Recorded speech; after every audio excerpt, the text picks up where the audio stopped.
Everyone আসসালামু আলাইকুম। সবাই কেমন আছেন? গিয়েছিলাম দিনাজপুরের স্বপ্নপুরী দেখতে, কিন্তু ওখানে যে এরকম হবে ভাবতেও পারিনি।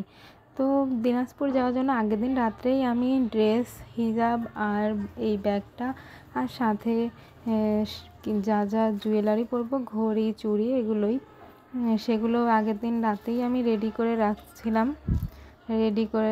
না হলে আমরা বের হব 5টার দিকে, তো তখন সময় থাকবে না, তাই সব কিছুই আগের দিন রাতে রেডি করে রাখলাম। ভোরবেলায় রেডি হয়ে নিলাম, এই তো আমার আউটফিট। তারপর বের হয়েছি, এরকম অন্ধকার ছিল বাসার থেকে বের হয়ে, এই অন্ধকারের মধ্যেই আমরা বের হয়েছি। তারপর দেখি আমচত্বরে একদম ঘুটঘুটে অন্ধকার ছিল। এর মধ্যে আমরা 2জন মেয়ে মানুষ গিয়েছিলাম কলেজ থেকেই মূলত আমাদের নিয়ে যাচ্ছিল দিনাজপুরে। আমাদের স্টুডেন্টদের আমরা নিয়ে যাচ্ছিলাম দিনাজপুর এবং সৈয়দপুর, 2 জায়গাতেই আমাদের যাওয়ার কথা ছিল, কিন্তু লাস্টে এরকম হবে সেটা ভাবিনি। এই তো আমরা রওনা দিয়ে দিলাম, এই আমাদের বাস। কলেজ থেকে বের হলাম, এই স্টুডেন্টদের সাথে ফটোশ্যুট হচ্ছিল। তারপর রওনা দিয়ে দিলাম দিনাজপুরের উদ্দেশ্যে, সৈয়দপুরের উদ্দেশ্যে। আর তখন সকালে এতই কুয়াশা ছিল, নওগাঁর দিকে কুয়াশায় কিছুই দেখতে পাচ্ছিলাম না। এদিকে আমি সোয়েটারও নিয়ে যাইনি, কারণ অতটা শীত তো এখন নাই।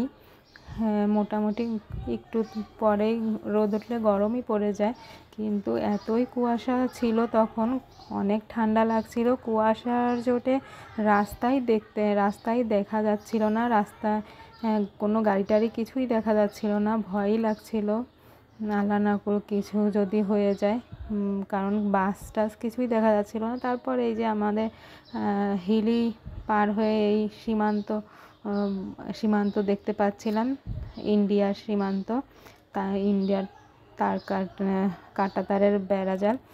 আর এই রাস্তার পাশের গাছগুলো এতই সুন্দর লাগছিল, তাই একটু ভিডিও করে নিলাম। এই পার্বতীপুরের এই দৃশ্যটা অনেক সুন্দর লাগছিল। দেখতে দেখতে আমরা গেলাম, কিন্তু দিনাজপুরের রাস্তা আসলে এতই খারাপ, অনেক খারাপ লেগেছে। রাস্তায় গাড়ি যখন চলছিল অনেক উঁচু নিচু। আর তারপর আমরা সৈয়দপুর পৌঁছে গেলাম। সৈয়দপুর রেলওয়ে কারখানায় গিয়েছিলাম। ওখানে যে প্রথমেই ওনাদের গেটটা এরকম ছিল, সামনেই একটা রেলগাড়ির বগি রেখে দিয়েছিল। তারপর আমরা ভিতরে ঢুকলাম মেয়েদের নিয়ে। ভিতরে ঢুকে সুন্দর একটা ঝর্ণা ছিল। তারপর আমরা আস্তে আস্তে ভিতরে ঢুকে দেখলাম কি কি আছে কারখানাতে। জায়গাটা অনেক বড় আর দেখতেও অনেক সুন্দর। রেলওয়ের মানে সব হিস্ট্রি ওখানে গেলে জানা যায়। আর মেশিনগুলো দেখতে ভালোই লাগছিল। আসলে ওভাবে ডিটেলসে কখনো দেখা হয়নি, এখানে যেই দেখা হয়েছে। ওখানে যে আমরা অনেক ছবি টবি তুললাম, ভিডিও করলাম, ভালোই লাগছিল। আর বিল্ডিংগুলো ছিল অনেক পুরানো। এখানে এই ফুলগুলো অনেক ভালো লাগছিল আমার কাছে।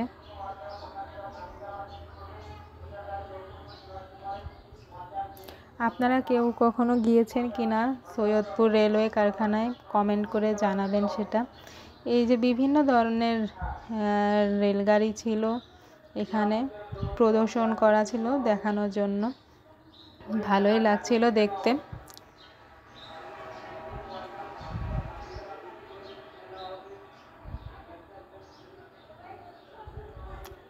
এটা কি ছিল এটা জানি না, সামনে মানে যেদিকে তাকাচ্ছিলাম শুধু রেলগাড়ি দেখছিলাম। ওখানে এগুলো বানাচ্ছিল, বগিগুলো বানাচ্ছিল, রং করছিল, দেখতে অনেক সুন্দর লাগছিল। মানে এভাবে তো ডিটেলসে কখনো দেখা হয়নি। আর রেলওয়ে কারখানা তো সৈয়দপুরেই আছে, সেটাই দেখতে গিয়েছিলাম। ওখান থেকে তারপর বের হয়ে আমরা 3টার দিকে খাওয়া দাওয়া করেছি। আর এতই খিদে লেগেছিল যে আর ভিডিও করা হয়নি। পরে চলে এসেছিলাম। আমাদের দিনাজপুরে স্বপ্নপুরী আর নিয়ে যাওয়া হয়েছিল না, যেহেতু দেশের অবস্থা খুবই খারাপ ছিল। তাই আর রাত ওদিকেই ভুল রাস্তা চলে গিয়েছিল আমাদের ড্রাইভার, তাই আর যাওয়া হয়নি স্বপ্নপুরী। আর আমরা স্বপ্নপুরীর উদ্দেশ্যেই আসলে গিয়েছিলাম, কিন্তু স্বপ্নপুরীটাই দেখতে পাইনি। এটা খুব এতে আমরা সবাই খুব আপসেট হয়েছিলাম, খুবই খারাপ লেগেছিল। যে জন্য গেলাম সেটাই আমরা পেলাম না। এটা খুবই হতাশাজনক ছিল আমাদের কাছে। এটাই ছিল আমাদের আজকের দিনাজপুরের ব্লগ। ভালো লাগলে কমেন্ট করবেন, আর দিনাজপুরে কারা কারা থাকেন সেটাও কমেন্ট করে জানাবেন। সৈয়দপুরটা শহরটা ছোট হলেও অনেক ভালো লেগেছে। সবাই ভালো থাকবেন, সুস্থ থাকবেন। আল্লাহ হাফেজ।